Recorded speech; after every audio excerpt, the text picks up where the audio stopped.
un lugar de encuentro para el talento venezolano, dentro y fuera de nuestro país. Continuamos por todos los medios con Mingo. Otro nivel.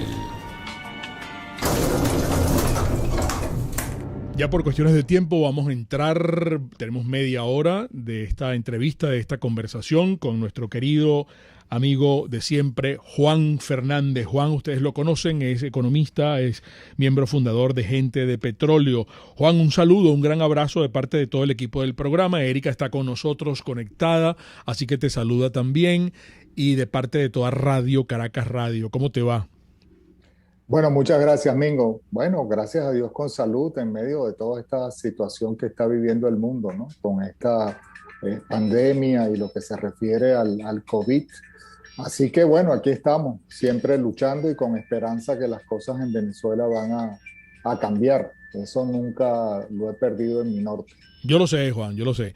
Pero caramba, yo voy a hacer un resumen de algunas noticias que tienen que ver con petróleo para que tú nos des luces, para que nos des una clase de qué es lo que está ocurriendo.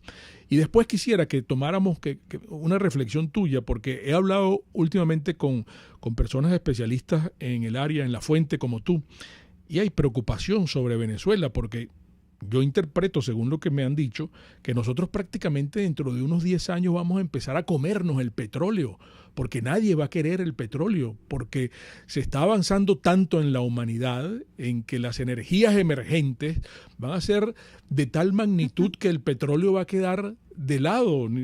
Entonces, fíjate, pero eso es un tema que vamos a tocarlo ya finalizando el programa, pero porque quiero que le informemos a nuestro auditorio con precisión algunas noticias que preocupan sobremanera. Erika tocó un punto que tiene que ver con los jubilados, pero fíjate, te voy a hacer un resumen. Primero tomo de Petroguía. La OPEP está planteando bombear 400,000 barriles diarios adicionales en agosto con Venezuela, Irán y Libia, fuera del acuerdo. Vemos también, y voy a hacer un resumen, que caramba, el régimen no va a poder recuperar la producción de crudo en la faja, ni con magia, pues, ¿no? Quisiera tu análisis sobre ese particular, porque además, retomando Petroguía como fuente, habla de 56% de los activos de riesgo de Repsol que están en Venezuela. Esta empresa, que sabemos que es española, nos dice que durante el primer semestre del año 2021 el bolívar registró una devaluación de 180,9 frente al euro. La situación del país suramericano continúa marcada por la inestabilidad política, hiperinflación y la recesión económica. Esto lo dice también Petroguía, tiene que ver con lo del petróleo, porque las exportaciones de petróleo de Venezuela dicen que aumentan en julio por transferencia de barco a barco. Y lo de los jubilados que hablaba Erika en el Está Circulando, que están reclamando este pago de fondo de pensiones que está pendiente desde el año 2016. ¿Por dónde comenzamos? Pero Mingo, también tenemos que recordar, y disculpa que te interrumpa, tenemos que recordar una de las cosas que fue noticia la semana pasada. Claro, la empresa francesa oficializan su retiro de Venezuela. Es verdad, mujer. Vamos a incluirlo aquí en la agenda para hablar con Juan, porque esta empresa francesa... Hay mucha información, pero sabemos que todas esas situaciones repercuten de una manera u otra en la situación, impactan en la situación. La otra empresa es noruega, creo, francesa y noruega, ¿no, Juan? Sí, Total es francesa y Equinor es noruega. Ok, ¿por dónde arrancamos? Bueno, yo creo que vamos a ir quizás por lo de la OPEP, ¿no? Que es una cuestión de mercado ahorita que evidentemente hay una situación que está afectando el balance entre oferta y demanda en el mercado petrolero. Por un lado, hay unas expectativas de crecimiento económico, las economías están de alguna manera rebotando con todos estos planes de estímulo y eso, bueno, jala la demanda. La OPEP tomó la decisión hace unos días atrás de aquí a diciembre aumentar estos 400,000 barriles diarios y obviamente Venezuela no cuenta para eso. O sea, nosotros somos un país nulo, un cero a la izquierda en cuanto al mercado petrolero. Los casos que tienen que ver con Irán están sujetos también al esquema de las sanciones, por lo tanto, digamos, no son parte del acuerdo. Y en el caso de Libia, bueno, allí existe una inestabilidad marcada, ¿no? Por su propia situación política interna. Sí. Triste ver, por cierto, a Venezuela, que fue un país fundador de la OPEP, sin ningún significado en el mercado petrolero. Aquí hay algo que está afectando en este momento la situación de, como ya digo, de la oferta y la demanda, que tiene que ver con esta variante del virus, del COVID, llamado Delta, que crea una incertidumbre sobre si la actividad económica se genera o no, y esto especialmente se ha visto en los últimos días con el caso de China, en donde de alguna manera su ritmo de fabricación de bienes para la exportación y demanda de servicios ha disminuido en el último mes, y por lo tanto allí está la situación. Variable, vamos a tener volatilidad en los precios y bueno, a ver cómo esto se termina de resolver. Pero sí es una noticia importante el hecho de que la OPEP aumente su suministro. Bueno, luego está también lo que señalabas de los jubilados, ¿no? Bueno, los jubilados en Petróleos de Venezuela desde la época de Rafael Ramírez fueron objeto de un robo de sus fondos. Aquí no hay que olvidar el caso de Yaramendi, que por cierto ahora este individuo Ramírez desde el exterior, no sé si en Italia, Monte Carlo, ¿sabes? En algún palacete por allí en Europa, ¿no? Que uno se pregunta cómo es posible que viva sin hacer nada, ¿no? Sí, sí, Esto ¿cómo se llama el mucho. país, mujer? ¿Cómo se llama el país donde San también? Marino. San Marino. Ajá, San Marino. Marino, Sí, él tiene pasaporte de allí. un refugio de esos Sí. para que no le pueda llegar la ley. Pues resulta de que él ahora se lava las manos diciendo que él no tenía nada que ver con esto. Y resulta que los estatutos del fondo de pensiones, dado que la administración de los recursos de ese fondo de pensiones eran hechos por PDVSA, la responsabilidad de la dirección ejecutiva de la empresa, entre ellas la del presidente de la compañía, es obvia, ¿no? Porque las decisiones se tomaron en esa cadena que toda empresa tiene para estructurar sus actividades, ¿no? Allí se empezó la debacle de lo que es, bueno, los fondos de los trabajadores, y no solamente lo de los jubilados, sino también de las personas que fuimos votadas de Petróleos de Venezuela, que jamás remuneraron a nadie de sus prestaciones sociales, de sus ahorros en los planes de ahorro, valga la redundancia, de la compañía. Y por eso agrégale a esto la nefasta situación que vive Petróleos de Venezuela, en donde, bueno, quisieron supuestamente igualar a todos los jubilados, y lo que hicieron fue, bueno, un promedio a la baja, y lo que recibe hoy un jubilado es nada, no le pagan, no tiene seguridad de salud con el Psicoprosa. Bueno, todo esto es un desastre, y el reclamo que le queda a la gente es estar en la calle. Claro. Asdrúbal Chávez y quienes están ahí, el Tarek, esos no tienen ninguna capacidad de respuesta, y los jubilados, bueno, lamentablemente viven esta situación dramática, ¿no? Con respecto a lo que me preguntaban sobre, digamos, Repsol, Total, Equinor, ¿no? En el caso de la francesa y la empresa noruega, bueno, yo creo que hay varias razones, ¿no? El régimen ha dicho que eso ha sido producto de una negociación exitosa. Eso es una mentira. Negociaciones exitosas de ese tipo, en donde dos empresas petroleras de magnitud internacional se retiran de Venezuela. Estando aquí, ¿desde cuándo, Juan? Eso era petrocedeño, disculpa que te interrumpa. Eso era petrocedeño, sí. Eso era un proyecto de la Faja. El proyecto, por cierto, que hacía el mayor nivel de mejoramiento del crudo extrapesado de la Faja. Lo convertía en crudo sintético. Exactamente, a un crudo muy liviano, que para muchos era una especie de cóctel de productos, ¿no? Por la calidad de ese crudo sintético que salía de ahí. Y creo que Venezuela fue el primer país en lograr eso, Juan. Bueno, sí, esta inversión que se hizo en Petrocedeño fue de las más importantes que se realizó en el proceso de apertura de la industria petrolera, ¿no? Sí. Conjuntamente con la que se hizo con Conoco, ExxonMobil y la propia Chevron, ¿no? El asunto es que, bueno, PDVSA es un socio maula, que no paga sus obligaciones con sus socios. Además, el marco fiscal, que eso es parte también de lo que está viviendo, en este caso, la española Repsol, en Venezuela es no competitivo en estos momentos con respecto a lo que tenemos en otros países. Mira lo que está pasando con Brasil, con su aumento importante de producción, la nueva provincia petrolera de la América del Sur, Guyana, que también tiene unas condiciones fiscales, la propia Colombia, lo que está ocurriendo en el Ecuador. Venezuela no es un país competitivo con un marco fiscal que lo que llaman el government take, ¿no? Lo que toma el gobierno puede alcanzar casi hasta el 90% de lo que hacen las empresas. Entonces, ¿quién va a invertir ahí?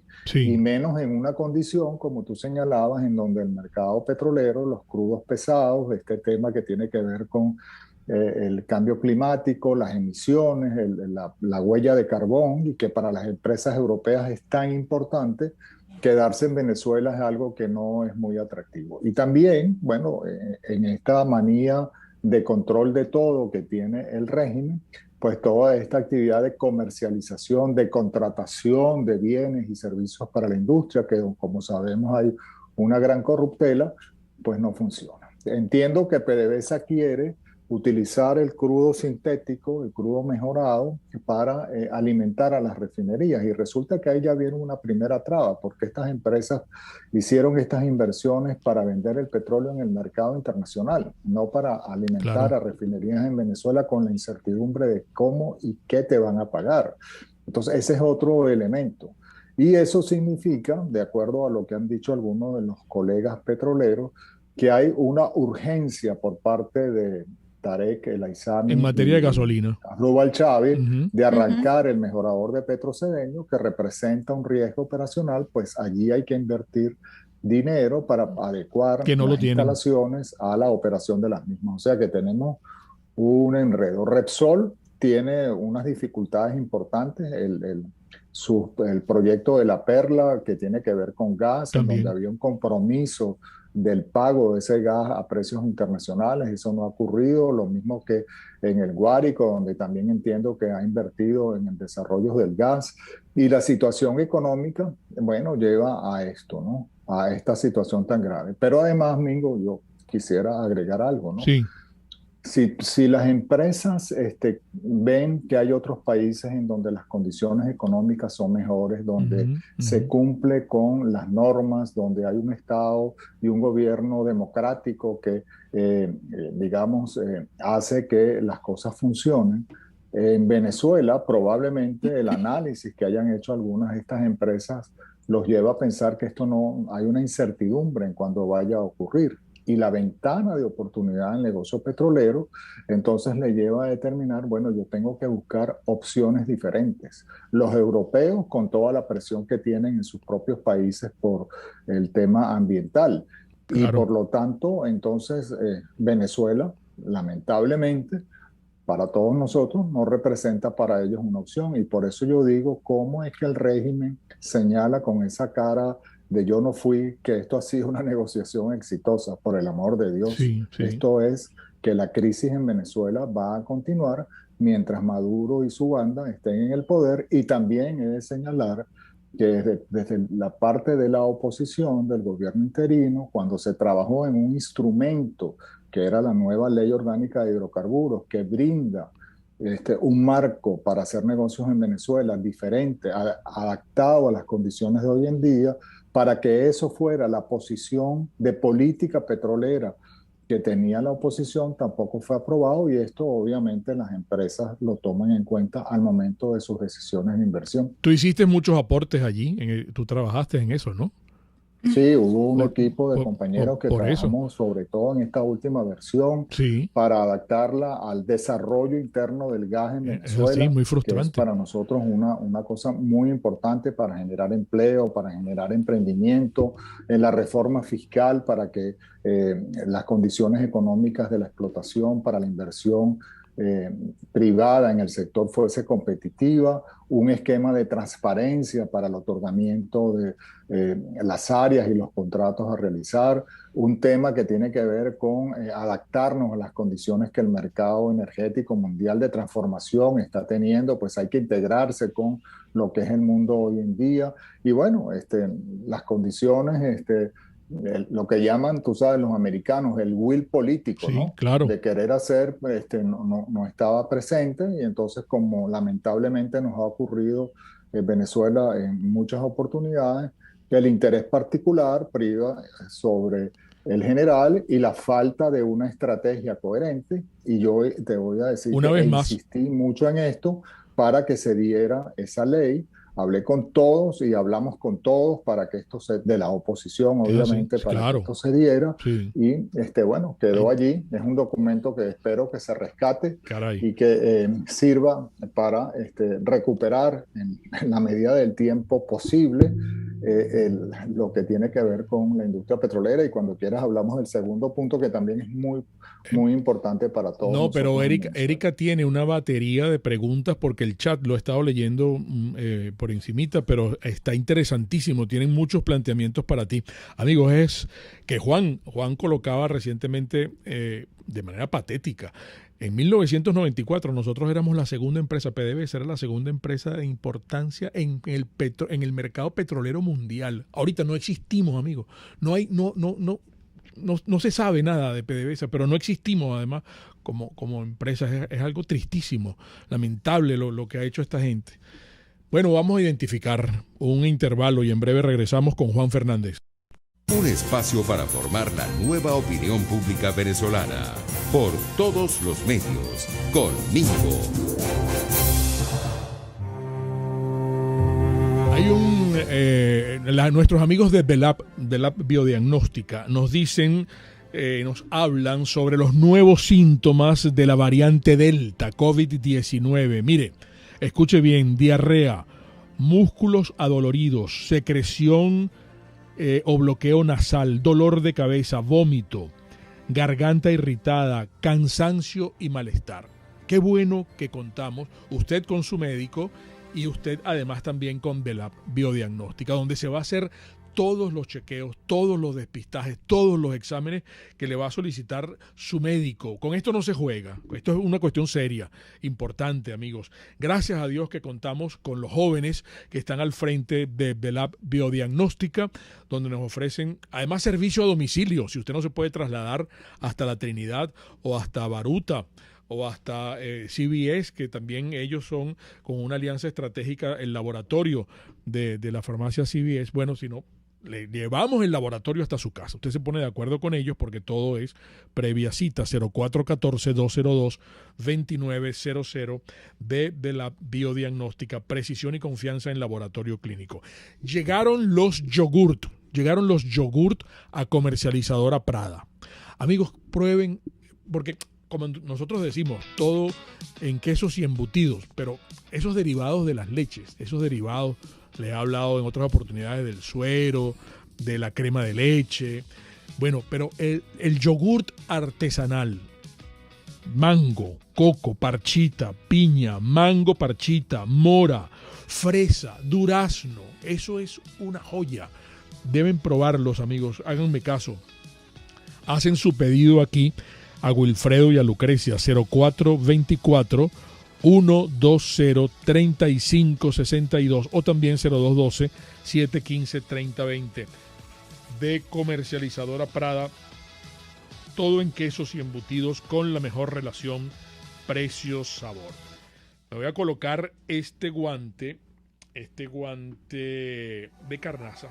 Sí, este es un guante, tiene sus usos, pero usted sabe que guante, ¿dónde tienes tú tus guantes? Tú en tu carro, ¿dónde los tienes? En la guantera, guante de guantera. Estos guantes que son de cuero, toda una maravilla, amigos, guantes de carnaza. Tienen su uso específico, su utilidad, y estoy hablando de Produzca, porque Produzca, protección a las manos, soldaduras, espacios donde se trabaje con abrasión. Bueno, pero yo últimamente que le estoy metiendo mano al motor de mi camioneta. Mira, hay que protegerse, amigos, con los guantes que tiene Produzca. Quieren una cotización de estos guantes que son o todos, ellos tienen todos los guantes habidos y por haber.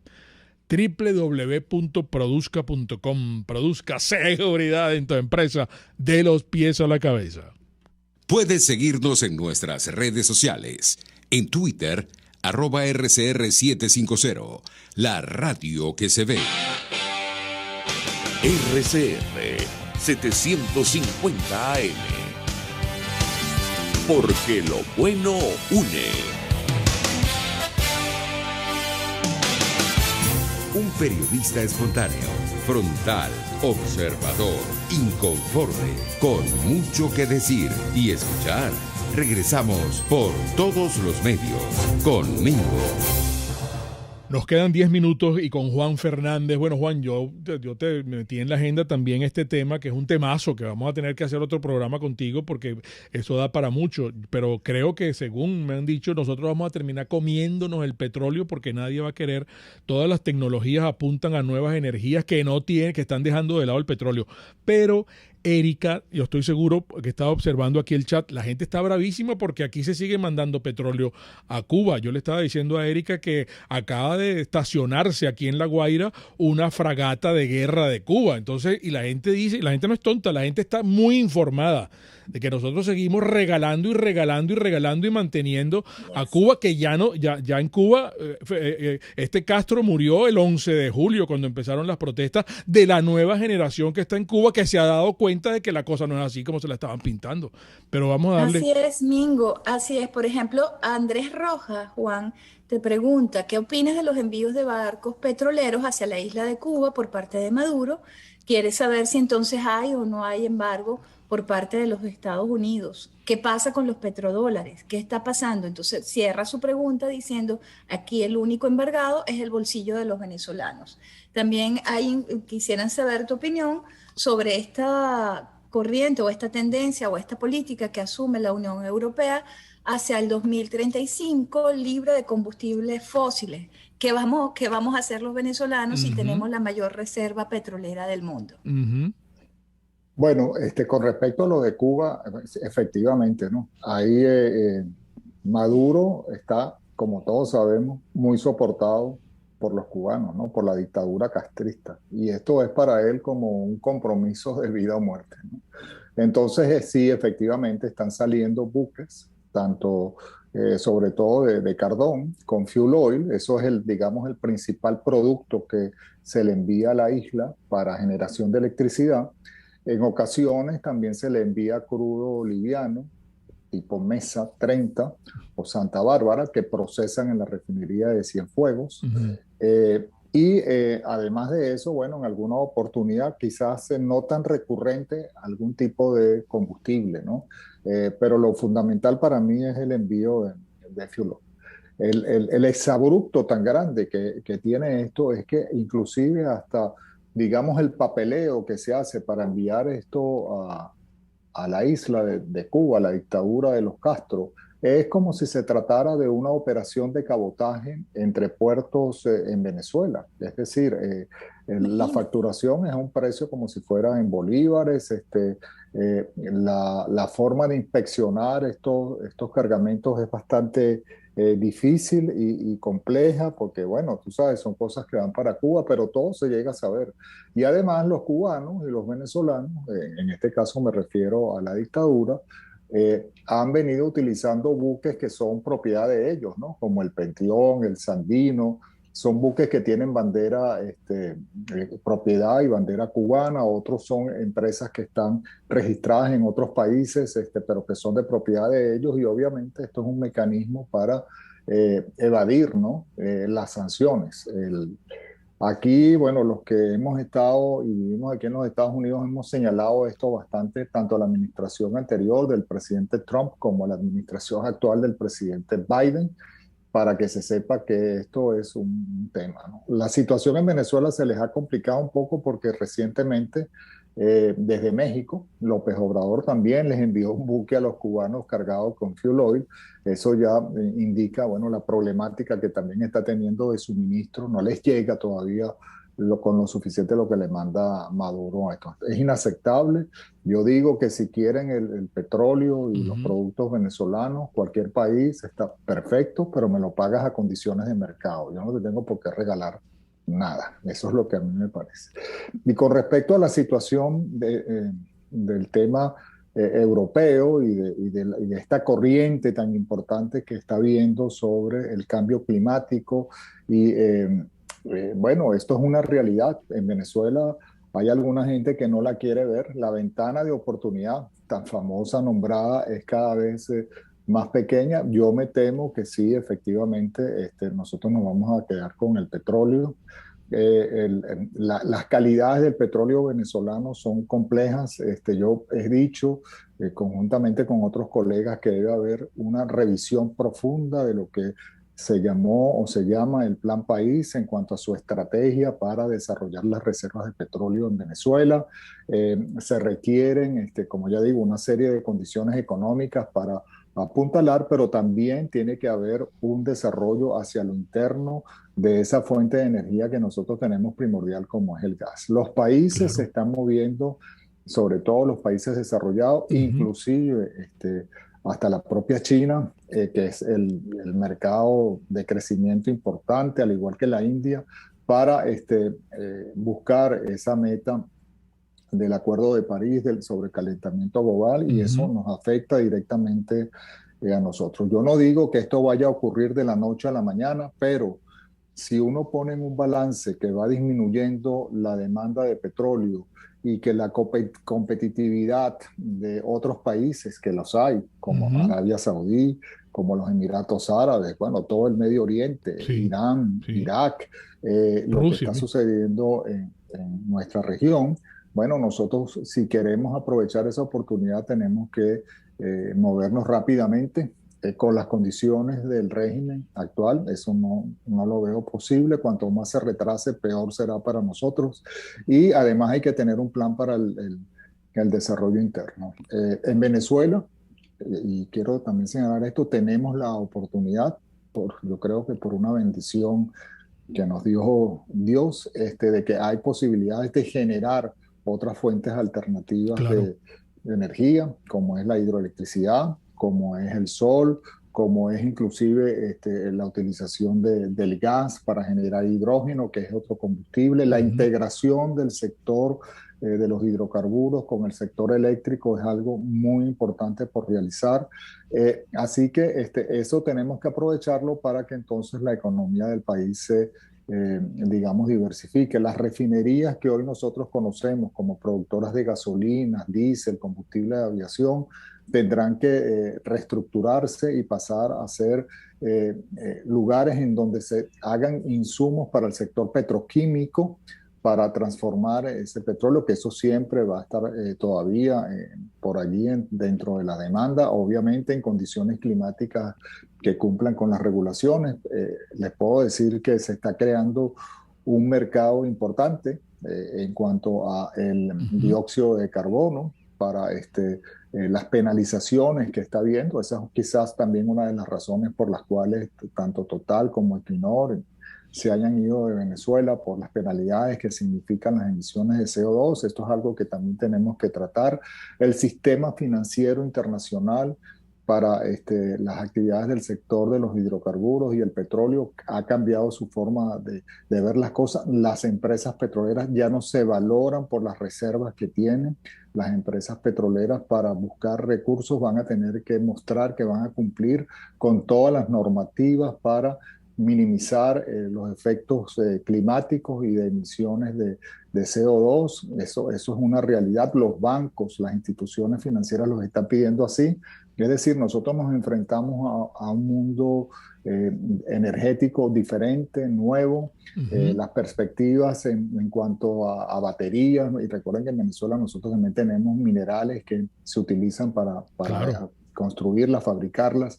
Está cada vez aumentando más la capacidad de acumulación y de rendimiento. Como les señalaba, el hidrógeno es una fuente que yo creo que tiene una gran potencialidad también para crecer, y va a haber un portafolio energético en el mundo, y el petróleo cada día pierde, digamos, importancia, ¿no? En cuanto a esa oferta. Y solamente como una referencia adicional, ahí veamos el caso de los sauditas, ¿no? Que están haciendo un proceso de transformación económico en su país importante. Recordemos que Arabia Saudita, en cuanto a volumen, es el segundo país del mundo en reservas. De petróleo. Tiene una capacidad de producción de 11 millones de barriles por día.